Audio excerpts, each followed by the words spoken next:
दोस्तों, अभी तक डॉक्टर जाकिर नाइक साहब ने कोरोना वायरस के बारे में कोई बात नहीं फरमाई थी। हालांकि डॉक्टर जाकिर नाइक साहब एक मेडिकल डॉक्टर भी हैं। इसी वजह से डॉक्टर जाकिर नाइक साहब ने वीडियो शुरू करते ही फरमाया कि 50% आबादी दुनिया की लॉकडाउन के अंदर है और ये लॉकडाउन कोरोना वायरस की वजह से है। और लॉकडाउन का मतलब ये होता है कि आप रश वाली इमारतों में दाखिल नहीं हो सकते। इसी वजह से स्कूल और सरकारी दफातर बंद हैं। इस वायरस को कोविड-19 का नाम दिया गया है, यानी कोरोना वायरस डिजीज 2019। इसके बाद डॉक्टर जाकिर नाइक साहब ने फरमाया कि मेरे पास गुज़िश्ता 3 माह से 1 लाख से ज्यादा मेल्स और फेसबुक पे कमेंट्स आ चुके हैं कि हर आदमी कोरोना वायरस के बारे में बोल रहा है और डॉक्टर जाकिर नाइक साहब इस बारे में क्यों नहीं बोल रहे। मैं आपको इसकी वजह बताता हूँ कि मैं अब तक क्यों खामोश था। नंबर 1, आज दुनिया एक ग्लोबल विलेज की तरह हो चुकी है, यानी एक गांव की तरह, और ये सोशल मीडिया की वजह से है। तो खबरों का 90% हिस्सा फेक मन घड़त चला आ रहा था। जैसे मिसाल के तौर से 2018 में चाइना से एक वीडियो चला कि एक आदमी एक बोतल दिखा रहा है कि इसको ऐसे ऐसे इस्तेमाल करो तो कोरोना वायरस दुरुस्त हो जाएगा। उसी वीडियो में और मरीज पहले सर पकड़ के उछल रहा था और वो ठीक भी हो गया।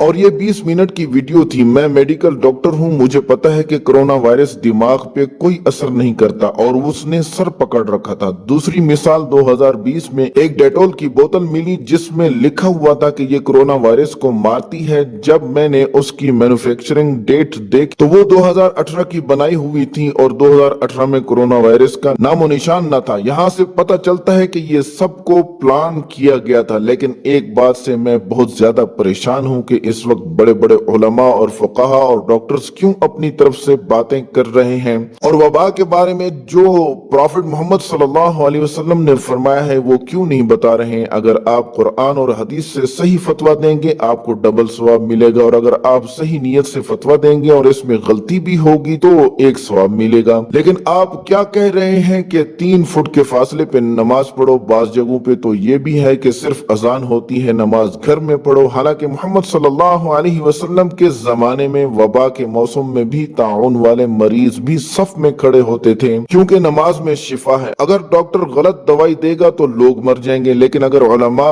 या दीनदार लोग गलत फतवा देंगे तो लोग गुमराह हो जाएंगे। अगर हम कोरोना वायरस के बारे में बात करें तो इसकी बहुत सारी किस्में हैं और इनमें से 20 किस्में अहम हैं। इन 20 में से 5 इंसानों को कुछ थोड़ा सा बीमार कर सकती हैं, इतना नहीं जितना लोगों को खौफ दिलाया जा रहा है। खौफ की यहाँ एक मिसाल देता चलूं कि एक शख्स को फांसी देनी थी तो तहकीक करने वाले इदारों ने हुकूमत को कहा कि हम इस मुल्जिम को फांसी नहीं देते बल्कि इस पर एक तजुर्बा करते हैं कि हम इसे कहेंगे कि हम आपको फांसी नहीं देते बल्कि सांप से डसवा देंगे। चुनाचे उस मुल्जिम को स्ट्रेचर पर लेटा दिया गया और उसके मुंह पे कपड़ा डाल के सिर्फ उसके पाँव में 2 सुइयां इंजेक्ट की गई और उसको बताया कि हमने आपको सांप से डसवा दिया है और वो कुछ ही देर में खौफ से मर गया। तो कोरोना से भी तो इसी तरह खौफ है। इसके बाद फिर डॉक्टर जाकिर नाइक साहब ने फरमाया कि मजीद अगर आप स्टडी करेंगे तो कोरोना वायरस 1930 में पहली मर्तबा जानवरों में दरियाफ्त हुआ था और सबसे पहले मुर्गी में पैदा हुआ था। 1940 में चूहों में मिला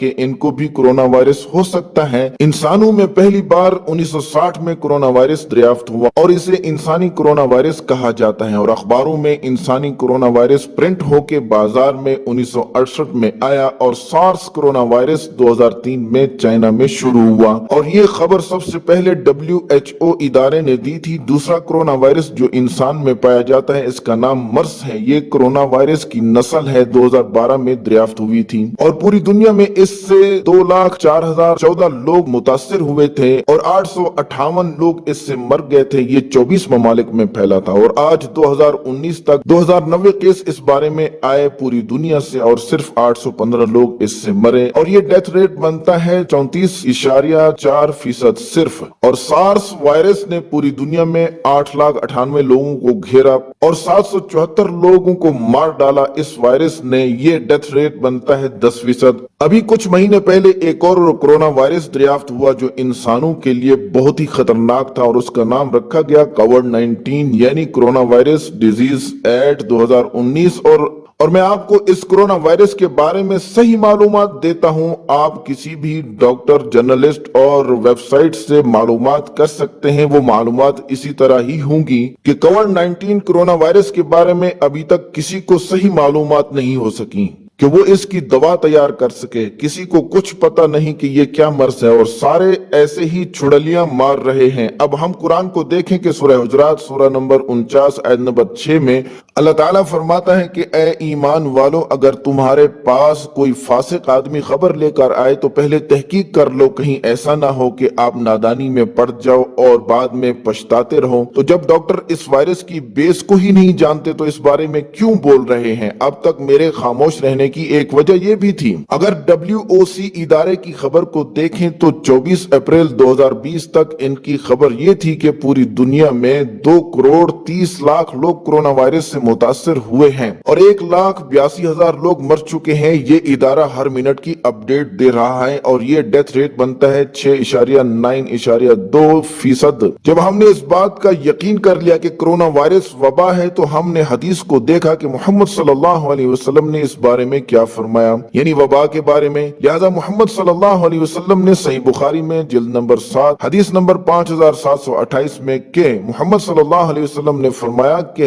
جب کسی جگہ کے بارے میں سنو کہ وہاں طاعون کی وبا پھیلی ہے تو وہاں مت جاؤ، اور جب کسی جگہ پہ وبا پھوٹ پڑے اور تم وہیں موجود ہوں تو وہاں سے مت نکلو۔ اور یہی بات صحیح بخاری حدیث نمبر 5729 میں بھی ہے کہ محمد صلی اللہ علیہ وسلم کی وفات کے بعد حضرت عمر رضی اللہ تعالی عنہ صحابہ کو لے کر شام روانہ تھے اور راستے میں خبر ملی کہ شام میں طاعون کی وبا پھیل چکی ہے۔ آپ رضی اللہ تعالی عنہ نے مہاجرین اور انصار سے مشورہ کیا اور فتح مکہ کے موقع پر جو بڑے صحابہ موجود تھے ان سے بھی مشورہ کیا، تو مشورے میں طے ہوا کہ واپس مدینہ چلو۔ تو حضرت عمر رضی اللہ تعالی عنہ نے اعلان کیا کہ صبح میں بھی مدینہ واپس روانہ ہو جاؤں گا اور آپ لوگ بھی مدینہ واپس روانہ ہو جاؤ۔ اس پر حضرت ابو عبیدہ رضی اللہ تعالی عنہ نے عرض کی کہ آپ اللہ کی تقدیر سے بھاگ رہے ہیں کہ آپ شام نہیں جا رہے ہیں؟ تو حضرت عمر رضی اللہ تعالی عنہ نے فرمایا کہ ایک تقدیر سے دوسری تقدیر کی طرف جا رہے ہیں۔ اگر تمہارے پاس اونٹ ہوں اور ایک وادی میں تم ان کو لے جاؤ اور اس وادی کا ایک کنارہ سرسبز و شاداب ہو اور دوسرا کنارہ خشک، تو آپ ان اونٹوں کو دونوں طرف اللہ کی تقدیر سے ہی چراؤ گے، حالانکہ تمہیں اختیار ہوگا۔